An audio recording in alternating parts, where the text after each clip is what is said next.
Okay.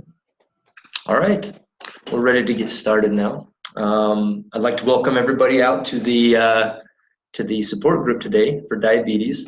My name is Tyler Lewis. I'll be the group facilitator for this meeting. I'd like to start out just by saying thank you for coming. And I know that diabetes has been a problem for you in some area of your life, but I'm glad you're here to treat it. I'd like everybody to feel kind of at home, and so to start, I'd like to get to know you a little bit. So since our group is fairly small today, I'd like to remind you too that you can refer friends to come and meet with us as well.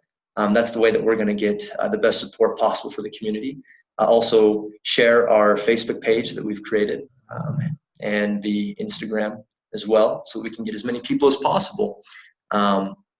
Diabetes is a problem that we're looking to help as many people as possible, and it's one that's not as well understood in the medical world as a lot of other diseases. So I'm glad that you're here to talk about it. To start, we'll do a little icebreaker game. I'd like to get to know you by your name, but I also know that it's kind of hard to remember names sometimes. So I want you to give me an adjective that starts with the first letter of your name and then your name. And then I want you to tell me something very unique about yourself. Probably the craziest thing that you've done that is rated PG or G, please. We're going to start over here. Would you like to share your name? Okay. My name is Bailey, and you said to share an adjective about myself? Oh, yes, please. Yes, please.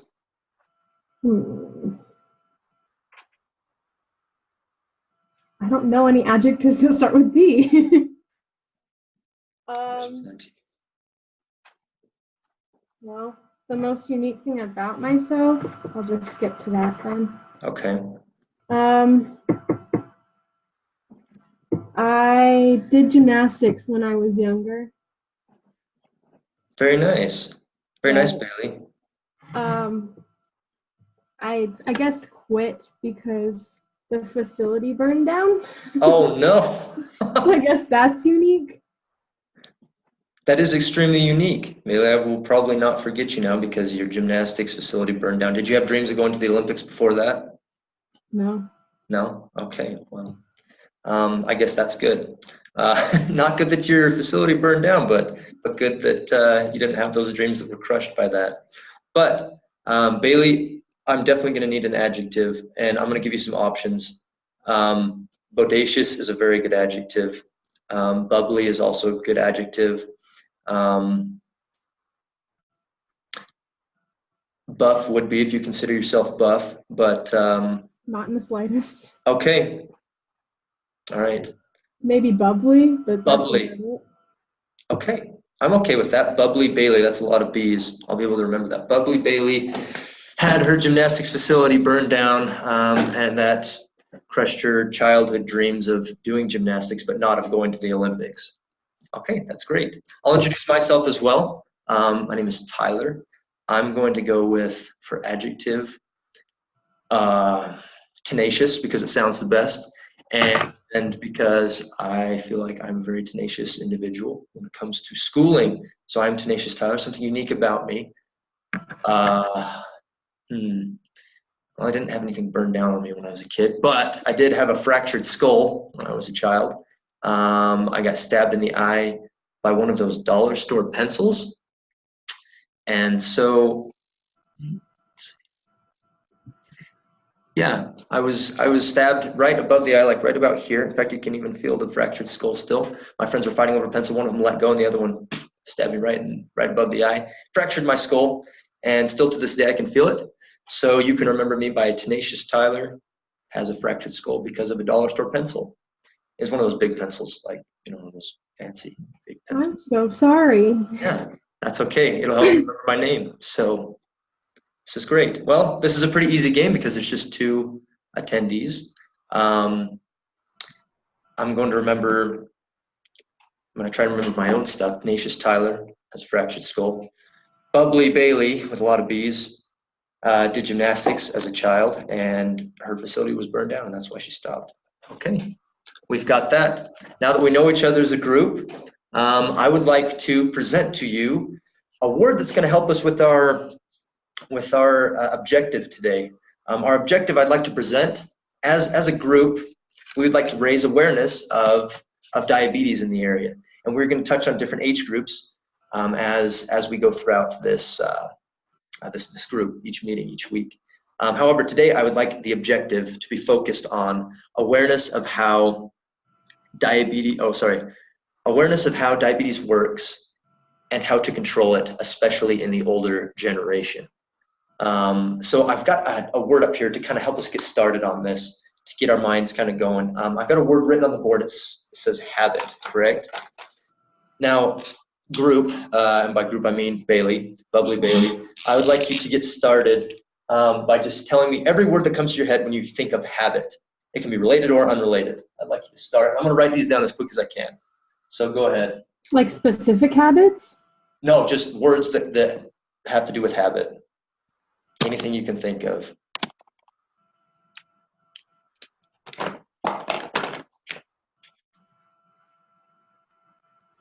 Could be a habit you have, could be something associated with habits, could be a habit somebody else has or a lot of people have.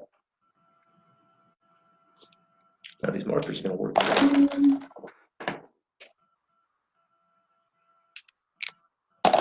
Like eating habits? Sure, eating habits. What else?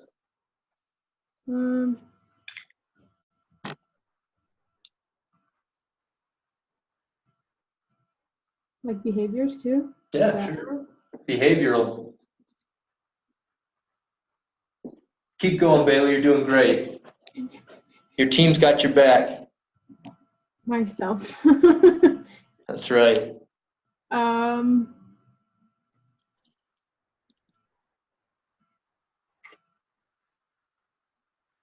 Why can't I think of any more?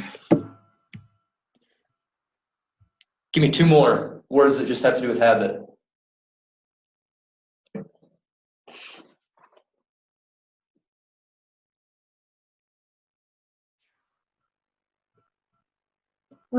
I guess schoolwork habits, but I think that's behavioral too.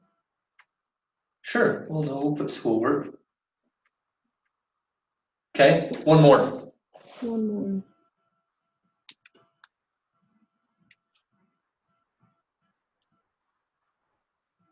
Like living habits? Living. I like that.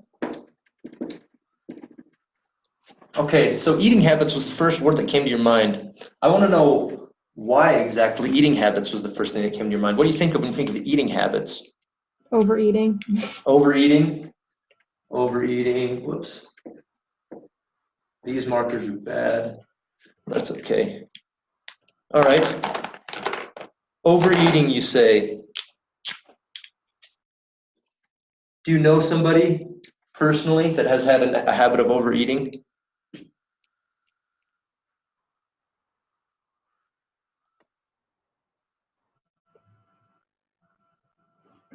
Did you hear my question or did it cut out? Oh, I heard you. I said myself. Okay. What's that? I said myself. Okay. So. Yeah, markers aren't working for you. No, they're really bad. They're really bad. We'll pretend like they're working though. Okay, so when do you find yourself having habits of overeating? When I'm bored. Bored, yeah. I fall into that same category. I don't know why, but it's like when you feel like you're working hard, you want to eat, but then when you sit down, you want to eat even more. I don't know what it is. It's like a good break to take. So do you think that overeating is healthy or unhealthy? I'm pretty sure it's unhealthy. Unhealthy. I would agree, unless you're binging on broccoli, which I have zero. I don't know anybody that does that. So if overeating is unhealthy, why do we do it?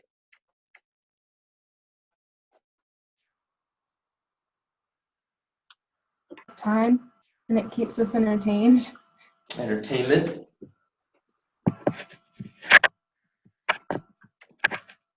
So going back to this big word we were talking about at first with habit,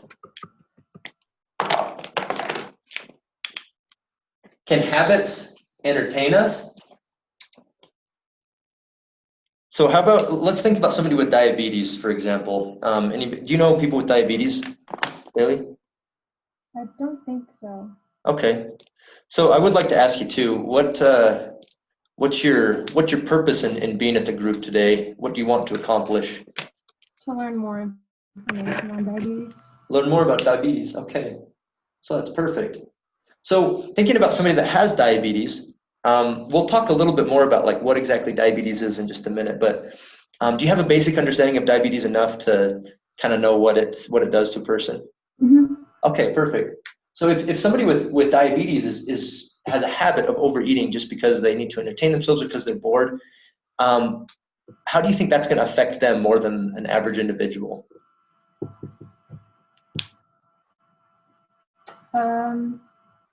I think it might change their lifestyle a bit more than an average individual, just because they have,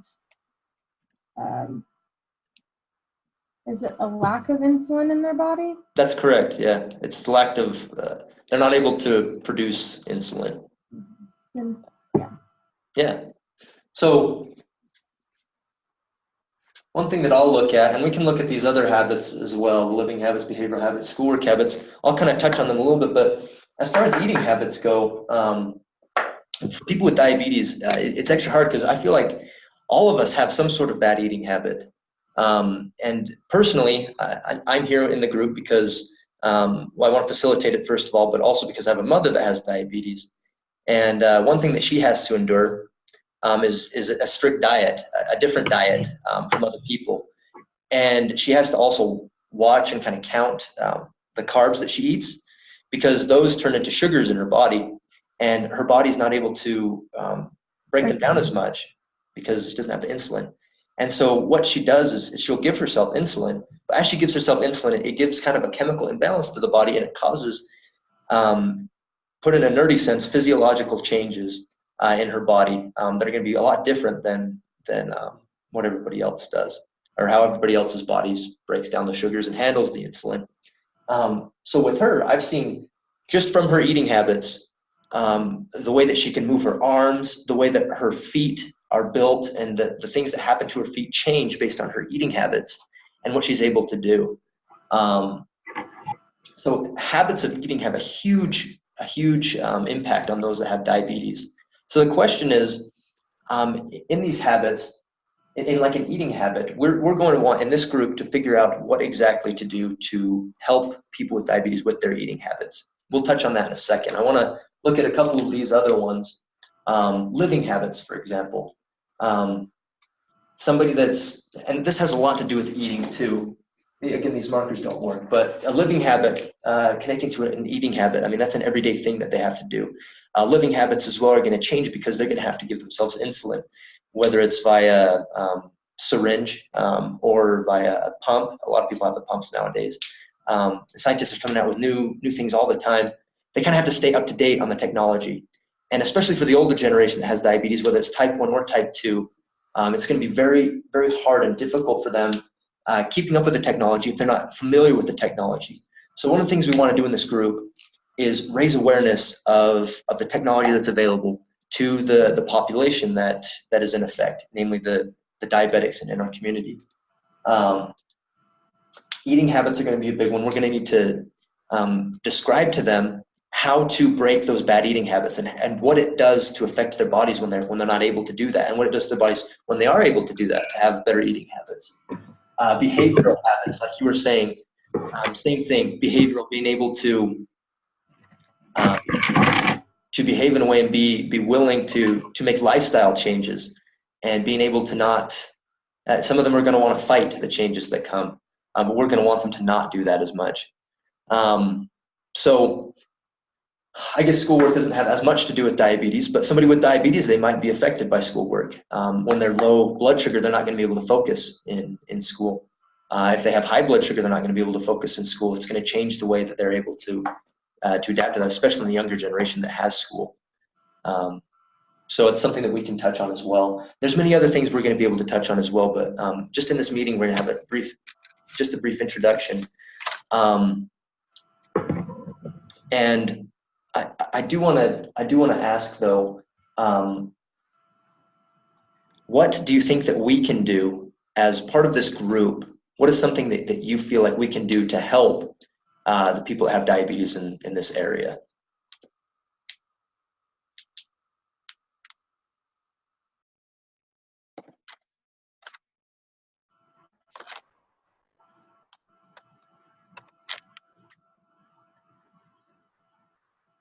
I guess just provide support. What kind of support do you think? Emotional, if they really need it. Maybe physical. Mm-hmm. What kind of physical help? Um,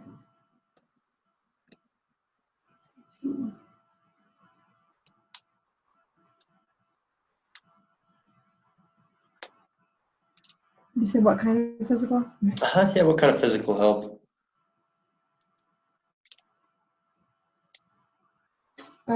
If they need more insulin, we can help them get it. I honestly don't know what other physical ones. Yeah, no, I think that sounds pretty good. I mean, in physical aspect, I guess things that I was thinking of are too are, helping them know about diet and exercise and helping them start to live that. On the flip side, on like an educational note, we're going to need to teach them about that. And we can go to different places where maybe there's a higher concentration of people with diabetes, and we can educate them on that. And that's something that we'll look at as well. We're here to make a difference with the people that have diabetes. I want you to remember, as we kind of come to a close of this first meeting, I want you to remember that we have the chance to make a difference, and there are resources to help us. We live in a community that has a lot of resources people don't know about. Maybe we don't know about right now, but our job is to get to learn about those resources and to give them to those people that are going to need them, those people that have diabetes. Some community resources I've recently found out about would be government programs and scientific programs that would give out insulin to these people to help them to have insulin, because some of them feel like they can't afford it. Also, we're going to have, there's resources, there's people that are willing to volunteer their time to help us to educate people and to help us to help them with physical habits, to develop better habits. There's people that are willing to sacrifice their time for that. And in all of this, we want to remember that our awareness, our main goal of this group is awareness of diabetes, how it works and how we can control it. Our goal is to spread that to as many people as possible in many different age groups.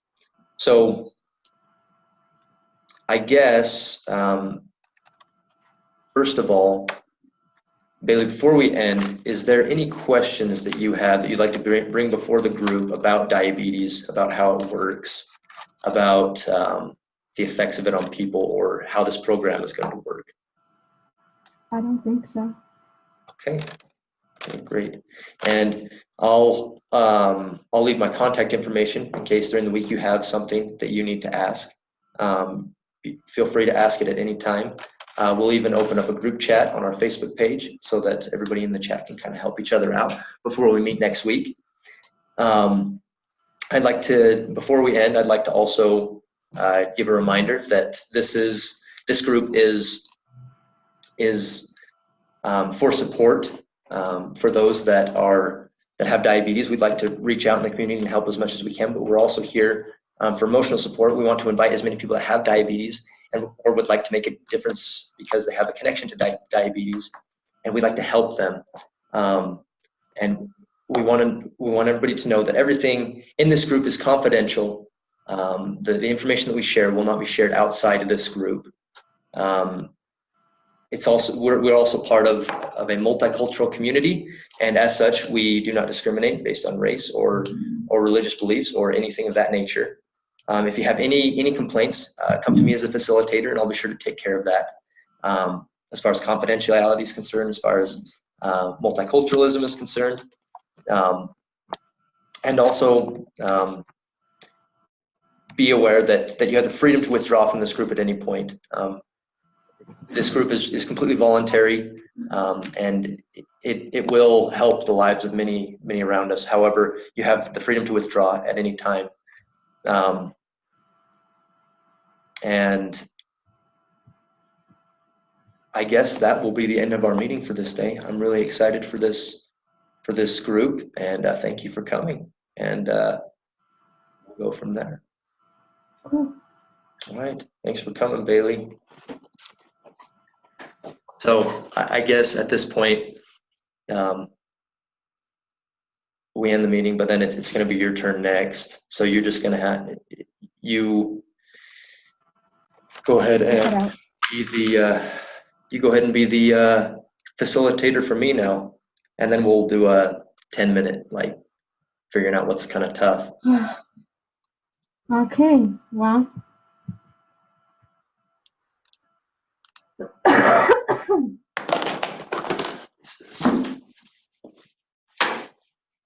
don't know if I can be as good as you, but okay.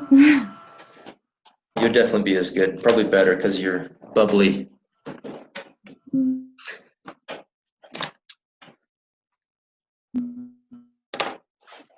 Not with busy. Welcome to our diabetes support group.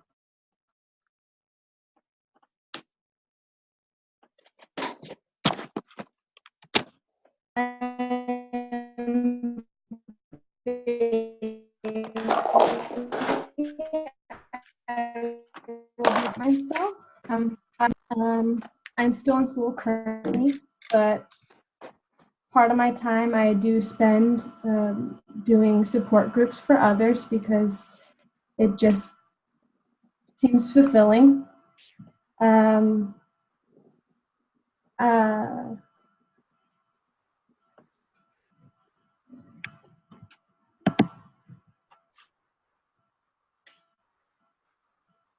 Let's see. I would also like to get to know our participants. So please introduce yourself and describe what you like to do or anything you think I should know. Okay. I guess I'm the first one to go, huh? Yes. Okay, sounds good. My name is Tyler. I really like hiking in the woods and running and doing stuff like that. And I really like helping people. That's kind of why I'm here. And yeah, I'm a student too. So. Is there anyone in particular that you would like to help? Yeah, I think that because my mom has diabetes, and I've really wanted to kind of get to know a little bit more about diabetes and like its effects on the body, and like how I can look forward to helping her as she gets older, and how to keep her as healthy as possible because she's had some troubles in the past. So. How can you help her to improve her diabetes? I guess just like helping her be physically active and like eat healthy and stuff. I've heard those are kind of key points to diabetes, like controlling diabetes and stuff. It's kind of what I'm planning on. Do you know any specific behaviors that you can help her with to improve? Yeah. I mean, I think just like her lifestyle is pretty good. She eats fairly healthy. And she exercises, but she probably doesn't exercise enough for somebody that has diabetes. I think the doctors have told her, and kind of want to help her to like, I don't know. She's had some health problems that have come about from diabetes, like problems in her feet and in her arms and shoulders. And I want to figure out like how to help her to avoid those as much as possible. So that's one of the behaviors I think she could improve on, is getting physical exercise a little bit more. Have you tried to help her make any of these changes? Yeah, I've mentioned it to her, but I haven't really been there to like help her and show her how. So kind of what I want to do. Yeah, I'd really want to. Do you think knowing a person with diabetes is a negative or a positive experience for you? Definitely a positive experience. I feel like it teaches me a lot. It's kind of hard to have somebody that's so close to me that has diabetes, just to be able to deal with it. But I feel like it helps you deal with a lot of other people, not just with diabetes, but with other problems too. So.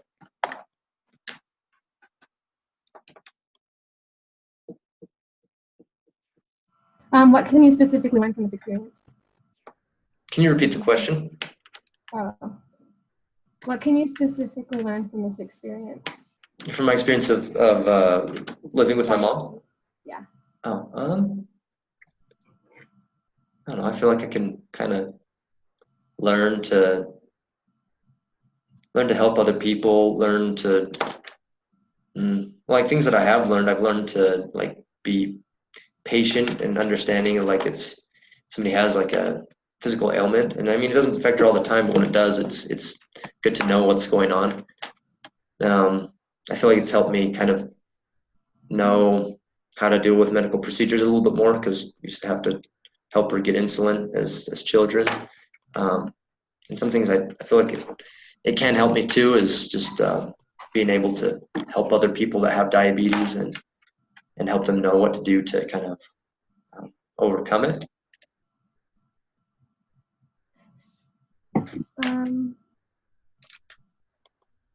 As a bigger picture, what would you like to do about certain problems like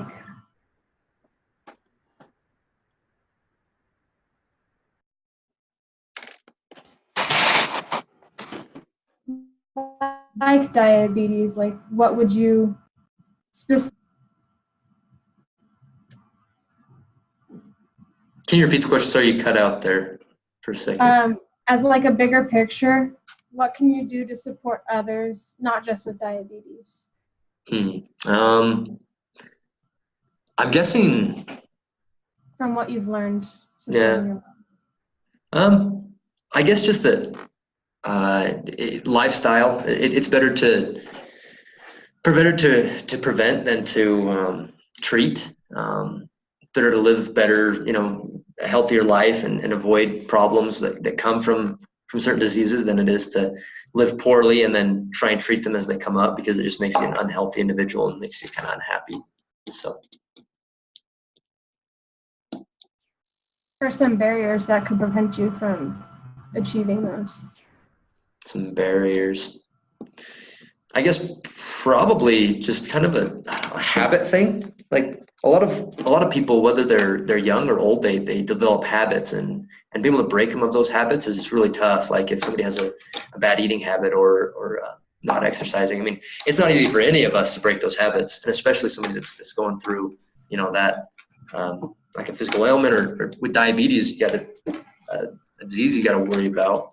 And so being able to overcome those habits is especially important for them. But it's really important, I feel like, to not make them feel like that's they're a burden. Yeah, like they're a burden, or like you can't make them feel like it's an extra burden for them to overcome that. You have to make it feel like it's just something that they should do to be healthy, to not kind of scare them off. And that's just what I've kind of seen. I like that answer.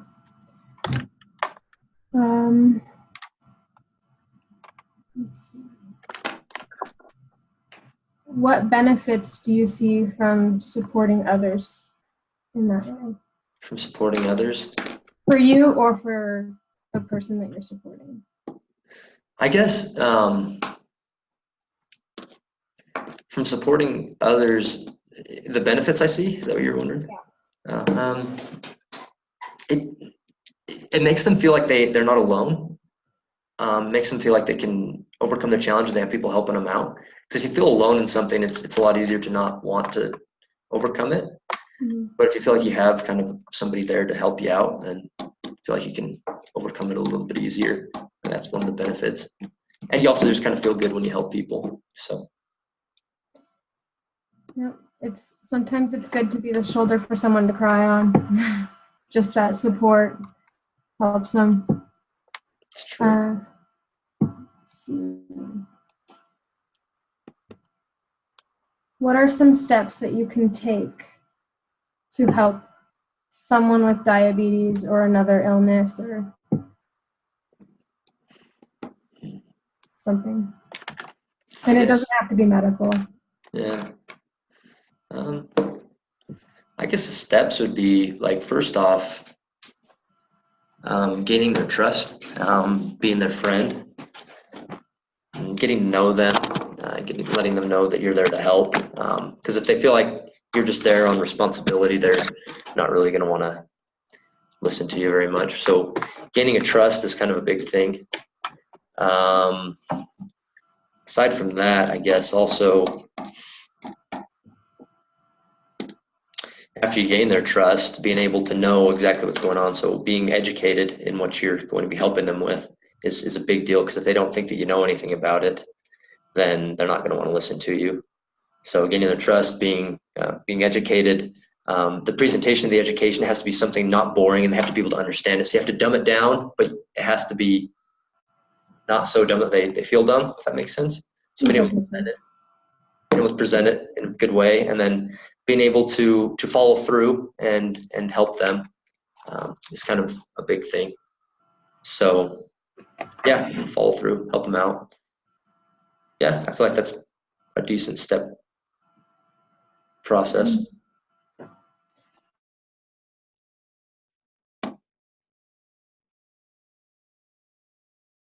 Do you need the question again? Yeah, please. Do you think you'll be able to help someone like this in the near future? I think so. I think so. I have a desire to do it, to help people, and so I really hope that I can. And I think that I can. I believe I can. When and for how long? When and for how long do you think you can? Well, I'm definitely willing to help people like my mom out for as long as they live or as long as I live, and I'm willing to. I mean, I'm willing to serve other people that have diabetes. Maybe not on a full-time basis all the time, but I'm willing to sacrifice some time to do that for the rest of my life. So. If you were someone that had diabetes, what kind of plan would you make for yourself to be healthier?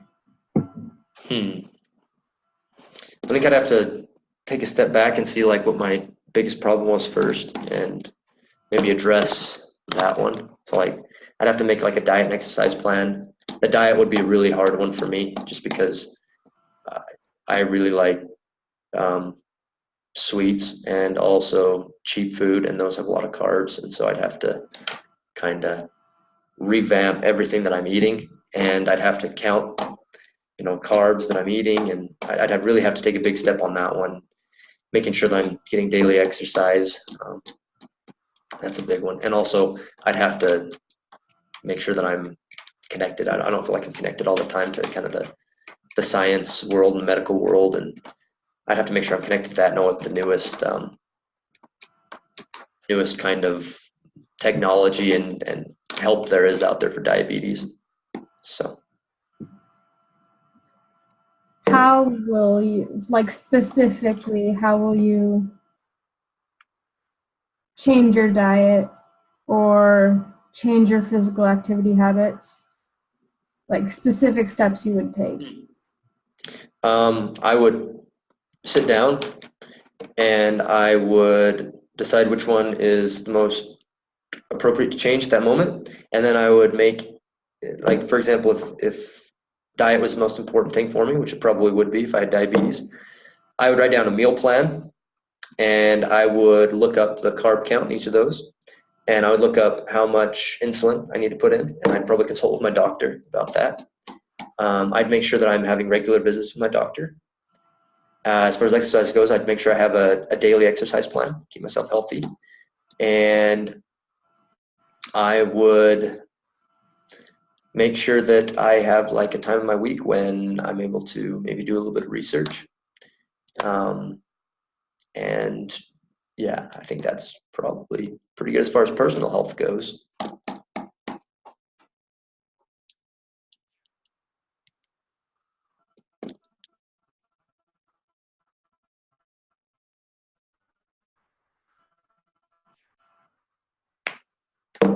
You cut out again. Would you be willing to accept help from others if the opportunity presented itself? I think so. If they were friendly, if they didn't, fall bad with me or didn't do anything to offend me. So.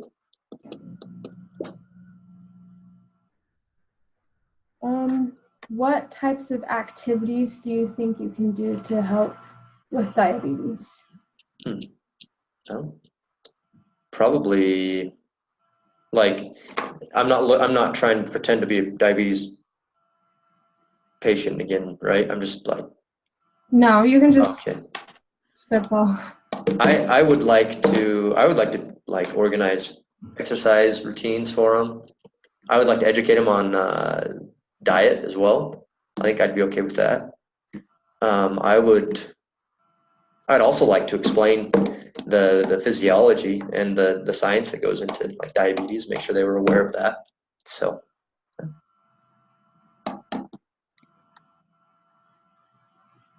Were those just physical activity related, or?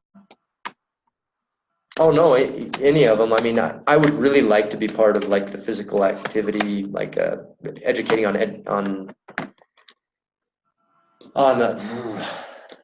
what was I saying? Educating on physical activity and like making a plan and like teaching them different strategies and exercises they could do. I'd love to do that, but I'd love to sit down in a classroom setting too and just educate and entertain. Yeah, that'll help them to understand their disease and come to terms with it, and hopefully help them become healthier. That's actually all I have for today. So I thank you for your support and coming to the meeting. I hope to see you next time. All right. Thanks, Bailey. All right. Oh, goodness. That was great. That was good fun. I'm glad there's only two of us. I don't think I could do another couple. maybe someday. Maybe someday. But we both went a little bit over, which is okay. But that was hold on, you're breaking up. I don't think I've ever been I said that was definitely interesting. Yeah. I don't think I've ever been an actual facilitator for a group. Yeah. Especially a group of two. Yeah. One. It's different, just a group of two.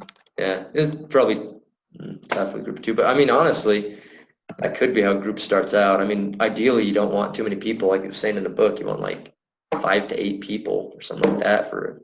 Sometimes it's easier to start small and then grow. Yeah. I felt like as a facilitator, I don't know, I kind of like the icebreakers. I don't know if you watched all those videos. I liked those videos. They were kind of entertaining. And I feel like those are a lot easier to get the group like involved and then feel comfortable, because people will like feel super awkward when you start a conversation. Sometimes like facilitator, and it was explaining in some of those books and those movies, I think that like people just don't want to participate, or they want to like over participate. But if you get like the icebreaker down, then they like all of a sudden want to participate. And because it makes them feel like they're a part of a team. Yeah. And that they're not alone. Yeah.